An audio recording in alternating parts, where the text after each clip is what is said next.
Hello, everyone, and welcome to our Spotlight series, where we share current trends on the critical role resilience plays within organizations. I'm Pam Boris, your host and Chief Marketing Officer here at NEQ, and joining me today is our own Alanna Fincke, Executive Director of Content and Learning. Welcome, Alanna. Hello, very happy to be here today talking about one of my favorite topics. So very happy. Thanks for having me. Of course. Well, let's go ahead and jump right in. The workplace can be a challenging environment, and employees often face obstacles that can impact their growth and well-being. Understanding these challenges is critical for creating a supportive and empowering work environment. What are common challenges that employees face in the workplace, and how do they impact growth and well-being? That is such a good question, and I really enjoyed thinking about it and thinking about the answer to that. And, I see three huge sort of common workplace challenges that we face, and those are burnout, of course, dealing with uncertainty and change. Sort of bucket those two together as one, and we can talk about why in a moment. And the third is, honestly, it's having a difficult boss or a challenging team that you're working on. Those are sort of the three themes that I'm sure sound familiar to all that are watching and that we see in the workplace. And the impact that they can have, as you know, Pam, it's huge. It really is impact across the board, personally, through the organization, on performance, your actual physical health, your emotional well-being, and all of that soup to nuts. So the first one, obviously we want to spend some time talking about burnout because it is at epidemic levels. It's insane, really, how prevalent burnout is. Pre-pandemic, Gallup was showing burnout at 67% of us were feeling burned out either some or most of the time. And now we're seeing numbers, as you know, Pam, that are even higher than that. The American Psychological Association did a recent study post-pandemic showing that 79% of us, in that one study, were feeling some level of burnout. And so, if we look around at our teams, if we look around at our organization, that's more than 75%. That's, 3 out of 4 of us are feeling some level of burnout. So, if we look around and kind of see, it's like, oh, wow, that's a lot. So, we really need to take notice of that. And, some things travel with burnout, like anxiety and depression. And the World Health Organization is showing that those are up globally as well, around 25%.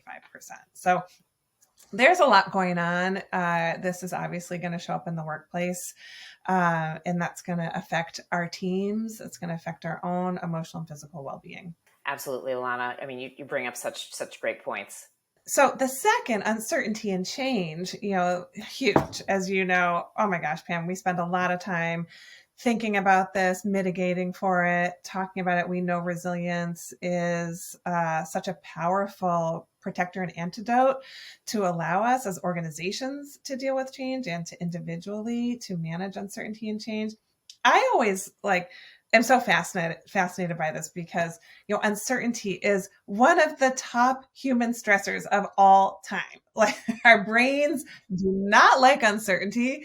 We are planning machines. We all can look at our own lives and say, no, I don't really enjoy change that much, or not knowing how things are going to turn out. When you think about it for a moment, it seems very clear, but, we really have physical reactions that prevent us from being good at dealing with uncertainty and change. And, those, and we've dealt with so much of that since the pandemic, of course, completely changing the way we work. So much economic uncertainty, increased violence around the world, social polarization. We're dealing with the sort of a confluence of change and uncertainty, and that's impacting us as individuals and as organizations to a great extent. Yeah, it absolutely is. I mean, this pace of change, maybe uncertainty is something that's wired into the human condition and concern about uncertainty, but it just seems like this time we're in right now, it's around every corner. So it's affecting everybody. Yeah, I love what Jan, our CEO, said a couple of months ago. We keep waiting for the dust to settle. Well, the dust isn't going to settle. That stuck with me. And that's a very, very smart and sort of powerful way to put it. That, the dust, we're sort of living in different times now. And, the good news is that we know that resilience and the skills and capacities that resilience can give us can help us uh, immensely in dealing with these issues. Right, right. Such a powerful toolkit, really, for everybody. That's right. That's right. I can't think of like, a skill set that you just need more. It's like if there's one skill we need to deal with all of the world we live in today, which I say frequently, it's resilience. It really is our toolkit for that. Yeah, yeah, absolutely. Yeah, and then the final point, just if you have a difficult boss or you're working on a team that's not working, or it's challenging in any number of ways, obviously, that's going to be incredibly stressful, and that comes with a whole host of other issues. You're not feeling that psychological safety, that we know that's needed for team and organizational performance, for our own well-being, and so these kinds of things also, we're seeing a lot, especially now with these other factors we were talking about burnout and uncertainty and change. I mean, those are impacting us all individually and collectively, and they can result in situations where we have a difficult boss or situation, or a team that's not gelling or working. We're hybrid, we're remote, we're still haven't figured out how to work together yet. There's all these transitions we're dealing with, and those can drive a lot of stress and a lot of sort of qualities in teams that don't make us sort of high performing, right? Absolutely. And the people we're surrounded with every day have such a humongous impact on our lives, whether they're our teammates, whether they're our boss. So you raise a great point around that ecosystem that surrounds each one of us.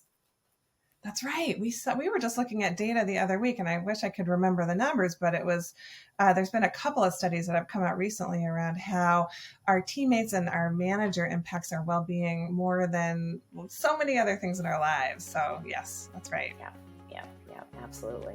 Well, Alanna, thank you so much for joining us and taking some time to talk through these critical points. As we all know here, by cultivating a resilient workforce, we create a culture of adaptability, innovation, and growth. And MeQ is here to partner with you to drive sustainable long-term success. What steps have you taken to build a more resilient workforce? Share your thoughts at events@mequilibrium.com, and let's continue the conversation. Please visit resilience2023.com to learn about our upcoming program. We have a whole year-long series of experiences to help you and to help your organizations. Thanks again for watching, and we'll see you next time.